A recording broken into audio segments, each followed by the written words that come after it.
നമ്മൾ emergence of macro economics.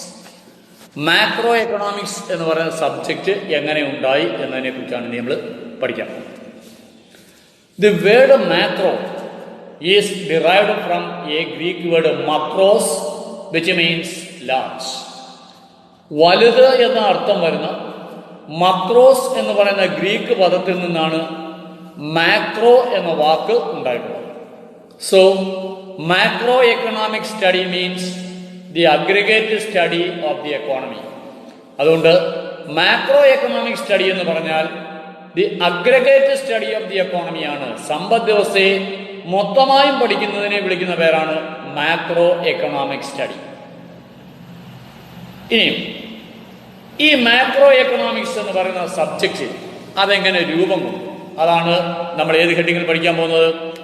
Emergence of macro economics എന്ന് പറയുന്ന ഹെഡിങ്ങിൽ പഠിക്കാം. നോക്കാം നമുക്ക്. According to the classical economist like JB Say, there exists full employment situation and supply creates its own demand. JB Say പോലെയുള്ള classical economist, കാൽപ്പനിക സാമ്പത്തിക ശാസ്ത്രജ്ഞന്മാർ പറയുന്നു there exists full employment of men and material. ഇവിടെ men and material, that means all factors of productions are engaged in production. There is no idle factors. ഒരു ഉൽപാദന ഘടകം പോലും waste ആയിട്ടില്ല, ഐഡിയലായിട്ടില്ല. എല്ലാ ഉൽപാദന ഘടകങ്ങളും ഉൽപാദന പ്രക്രിയയിൽ പങ്കെടുത്തുകൊണ്ടിരിക്കുന്നു. This situation is known as full employment situation. അപ്പോൾ കാൽപ്പനിക സാമ്പത്തിക ശാസ്ത്രജ്ഞന്മാരിൽ ഒരാളായ JB Say അദ്ദേഹം പറയുന്നു, അദ്ദേഹത്തിന്റെ ഒരു ആർഗ്യുമെന്റ് ആണ് there exists full employment resources. ഇവിടെ എന്ത് നിലനിൽക്കുന്നു? ഫുൾ എംപ്ലോയ്മെന്റ് നിലനിൽക്കുന്നു എന്ന് പറഞ്ഞാൽ യാതൊരു ഉൽപാദന ഘടകങ്ങൾ പോലും ഉൽപാദന പ്രക്രിയയിൽ പങ്കെടുക്കാത്തതായിട്ടില്ല. എല്ലാ ഉൽപാദന ഘടകങ്ങളും ഉൽപാദന പ്രക്രിയയിൽ പങ്കെടുത്തുകൊണ്ടിരിക്കുന്നതാണ്. And supply creates its own demand. ഒരു സാധനം എത്രമാത്രം മാർക്കറ്റിൽ എത്തുന്നു അത്രയും സാധനത്തിന് അതിന്റെ ഫലമായിട്ട് ഡിമാൻഡ് ഉണ്ടാകും. ഈ രണ്ട് അസംഷനാണ് ക്ലാസിക്കൽ എക്കോണമിസ്റ്റിനുള്ളത്. ഈ അസംഷൻസിന്റെ പുറത്താണ് മൈക്രോ എക്കണോമിക്സ് നിലനിൽക്കുന്നത്. ദാറ്റ് ഈസ് അവരുടെ ഈ വാദഗതി. According to this arguments every productive unit try to maximise their own welfare. അപ്പൊ ഫുൾ എംപ്ലോയ്മെന്റ് ഓഫ് റിസോഴ്സസ് ആണുള്ളത്, supply creates its own demand ആണുള്ളത്. അതുകൊണ്ട് തന്നെ എവരി പ്രൊഡക്റ്റീവ് യൂണിറ്റ്സ്, ഓരോ ഉൽപാദക യൂണിറ്റുകളും എന്തിനു വേണ്ടി ശ്രമിച്ചുകൊണ്ടിരിക്കും? Try to maximise their own welfare, അവന്റെ ക്ഷേമം മാക്സിമൈസിലെത്താൻ. That is how to maximise our welfare. If we are able to earn more income, our welfare will also be increases. Or welfare is promoted. Wealth is a means to promote our welfare. നമ്മുടെ ക്ഷേമത്തെ promote ചെയ്യാനുള്ള ഒരു means, ഒരു ഉപാധിയാണ് wealth. വെൽത്തിലൂടെ നമുക്ക് വെൽഫെയറിൽ എത്തിച്ചേരാം. നമ്മൾ economics ആണ് പഠിക്കുന്നത്. വെൽത്തിലൂടെ എപ്പോഴും നമുക്ക് വെൽഫെയറിൽ എത്തിച്ചേരാൻ പറ്റില്ല. അത് ഇമോഷണൽ തിങ്കിങ് ആണ്. ആ തിങ്കിങ്ങിന് നമുക്കിവിടെ സ്ഥാനമില്ല. ഇവിടെ നമ്മൾ എക്കണോമിക്സ് പഠിക്കുന്നു. The only way to maximise welfare is the maximisation of wealth. വെൽത്തിലൂടെ മാത്രമേ നമുക്ക് വെൽഫെയറിൽ എത്തിച്ചേരാൻ പറ്റൂ. അപ്പോൾ JB Say പോലെയുള്ള ക്ലാസിക്കൽ എക്കോണമിസ്റ്റ് പറയുന്നു full employment of resources, supply creates its own demand. ഈ രണ്ട് ഘടകങ്ങൾ ഉള്ളത് കൊണ്ട് തന്നെ ഓരോ പ്രൊഡക്റ്റീവ് യൂണിറ്റുകളും അവന്റെ വെൽഫെയർ മാക്സിമൈസ് ചെയ്യാൻ പരിശ്രമിച്ചുകൊണ്ടിരിക്കും. അതായത് the ultimate objective of production is to earn maximum profit. ഉൽപാദനത്തിന്റെ ആത്യന്തികമായ ലക്ഷ്യമെന്ന് പറയുന്നത് പരമാവധി ലാഭം നേടുക എന്നുള്ളതായി മാറും. അപ്പോൾ according to classical economist like JB Say, there exists full employment situation. ഇവിടെ ഏതവസ്ഥയാണ് നിലനിൽക്കുന്നത്? ഫുൾ എംപ്ലോയ്മെന്റ് അവസ്ഥയാണ് നിലനിൽക്കുന്നത്. And supply creates its own demand. പിന്നെ സപ്ലൈ അതിന്റെ ഡിമാൻഡിനെ ക്രിയേറ്റ് ചെയ്യും.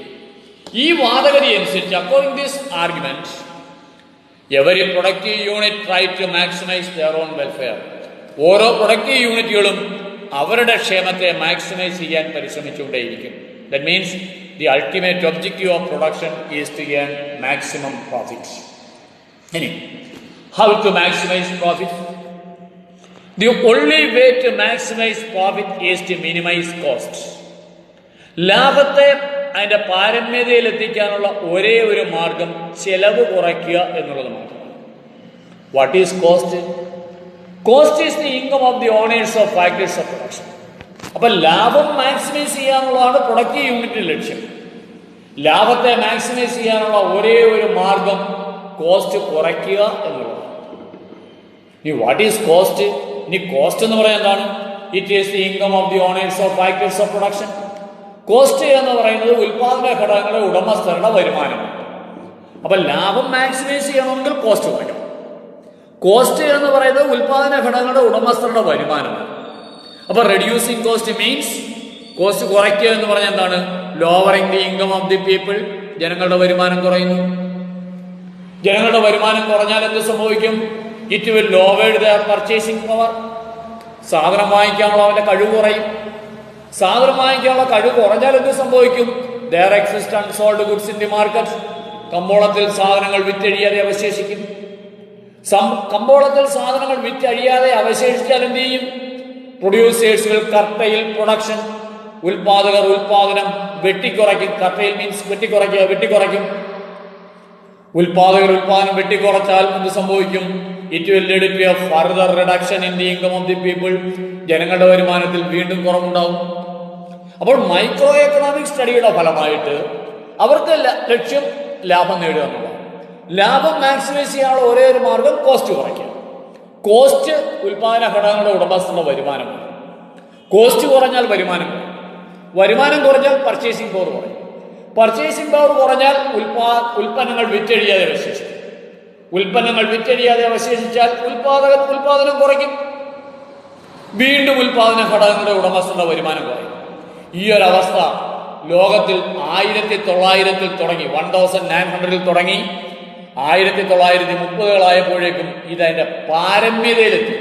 എങ്ങും പ്രൊഡക്ഷൻ ഇല്ല. കാരണം എന്താ? ഉൽപ്പാദിപ്പിക്കപ്പെട്ട സാധനങ്ങളെല്ലാം കെട്ടിക്കിടക്കുകയാണ്. പ്രൊഡക്ഷൻ ഇല്ല, എംപ്ലോയ്മെന്റ് ഇല്ല, എക്കണോമിക് ആക്ടിവിറ്റി ഇല്ല. ഒരു സ്റ്റാറ്റിക് അവസ്ഥയിലേക്ക് സമ്പദ് വ്യവസ്ഥ മാറി. ഈ അവസ്ഥയാണ് നമ്മൾ പറയുന്നത് the situation is termed as the great depression of 1929 or 1930s. രണ്ട് രീതിയിലും പറയുന്നുണ്ട്. 1929 ലോകമാന്യം. അപ്പൊ നമ്മൾ പറഞ്ഞു, ക്ലാസിക്കൽ എക്കോണമിസ്റ്റ് JBC പറയുന്നു ഫുൾ എംപ്ലോയ്മെന്റ് റിസോഴ്സ് ആണ്, supply creates its own demand ആണ്. അതുകൊണ്ട് എല്ലാ പ്രൊഡക്റ്റീവ് യൂണിറ്റുകളും ലാഭം വർദ്ധിപ്പിക്കാൻ പരിശ്രമിക്കും. ഉൽപാദന ഘടകങ്ങൾ ലാഭം വർദ്ധിപ്പിച്ചാൽ എന്ത് സംഭവിച്ചു എന്ന് നമുക്ക് മനസ്സിലാക്കും. എല്ലാ ഉൽപാദന ഘടകങ്ങളും അവരവരുടെ ലാഭം വർദ്ധിപ്പിക്കാൻ പരിശ്രമിച്ചതാണ് 1929-30 കാലഘട്ടങ്ങളിൽ ലോകത്ത് ഗ്രേറ്റ് ഡിപ്രഷൻ, ലോകമാന്യം ഉണ്ടായത്. But the only way to maximize profit is to minimize cost. What is cost?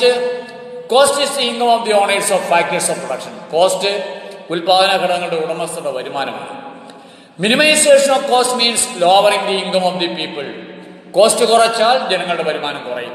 And it will reduce their purchasing power. ഇതവരുടെ സാധനങ്ങൾ വാങ്ങിക്കാനുള്ള കഴിവ് കുറയ്ക്കുകയും and the existence of unsold goods in the market. അതിന്റെ ഫലമായിട്ട് ഉൽപ്പാദിപ്പിക്കപ്പെട്ട സാധനങ്ങൾ വിറ്റഴിയാതെ അവശേഷിക്കുന്നു. If there exist unsold goods, ഉൽപ്പന്നങ്ങൾ അൺസോൾഡ് ആയിട്ട് വിറ്റഴിയാതെ അവശേഷിച്ചാൽ പ്രൊഡ്യൂസേഴ്സ് വിൽ കർട്ടയിൽ പ്രൊഡക്ഷൻ, ഉൽപാദകർ ഉൽപാദനം വെട്ടിക്കുറയ്ക്കുകയും and it lead to a further reduction in the income of the people. അത് ജനങ്ങളുടെ വരുമാനത്തിൽ വീണ്ടും കുറവുണ്ടാകുന്നതിന് കാരണമാകും. This situation started in 1900. ഈ സിറ്റുവേഷൻ 1900 തുടങ്ങി and it will become very severe in 1930s. This situation is named as the great depression of 1930s or 1929.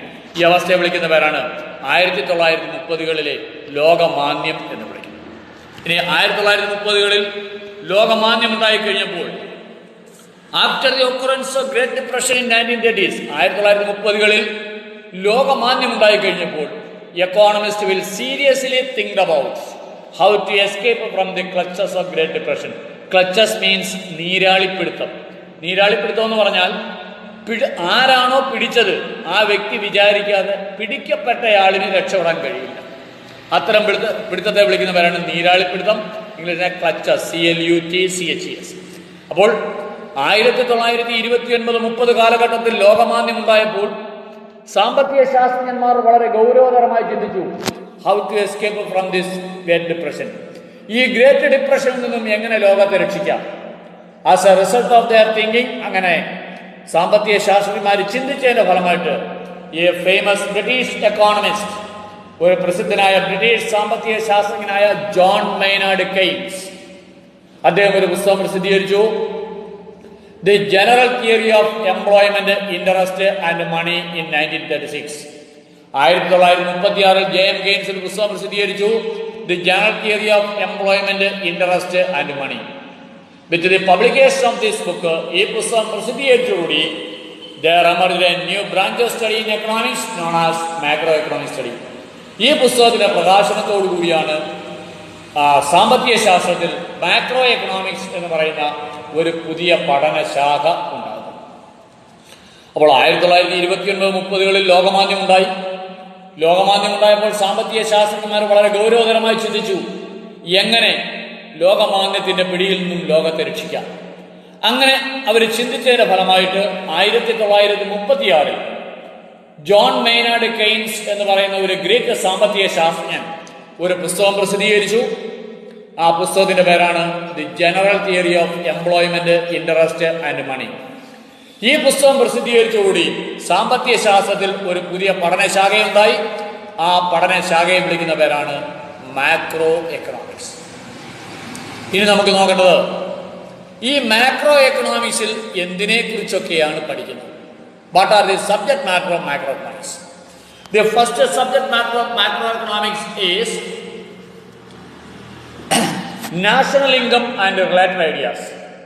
ദേശീയ വരുമാനം, അനുബന്ധ ഘടകങ്ങൾ, അതിനെക്കുറിച്ച് പഠിക്കും. General price level, inflation and deflation. അപ്പം national income and related ideas, general price level, inflation and deflation, trade cycle, monetary policy and fiscal policy, international trade, economic growth, money supply and banking. ഇതൊക്കെയാണ് macro എക്കണോമിക്സിലെ subject matter. അപ്പം macro എക്കണോമിക്സിൽ നമ്മൾ പഠിക്കുന്നത് national income and related ideas, അതിനെക്കുറിച്ച് പഠിക്കുന്നു. General price level, inflation and deflation, trade cycle, monetary and fiscal policy, international trade, economic growth, money supply and banking. ഇതൊക്കെയാണ് the subject matter of macro economics.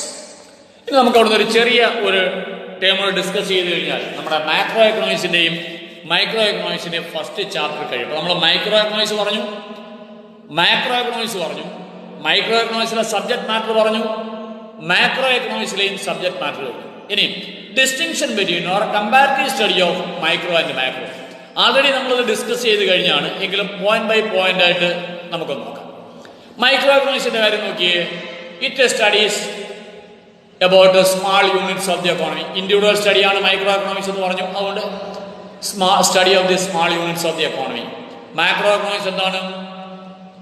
Aggregated സ്റ്റഡിയാണെന്ന് പറഞ്ഞു. So it studies the economic system as a whole. അപ്പോൾ micro എക്കണോമിക്സിൽ വ്യക്തിഗത പഠനം വരുമ്പോൾ macro എക്കണോമിക്സിൽ aggregated study വരും. സമ്പദ് വ്യവസ്ഥയെ മൊത്തമായി പഠിക്കും. ഫസ്റ്റ് ഒന്നാമത്തെ വ്യത്യാസം. ഇനി micro economics is always otherwise known as price theory. Micro എക്കണോമിക്സിനെ പ്രൈസ് തിയറി എന്ന് വിളിക്കുമ്പോൾ macro economics is otherwise known as aggregate economics or income theory.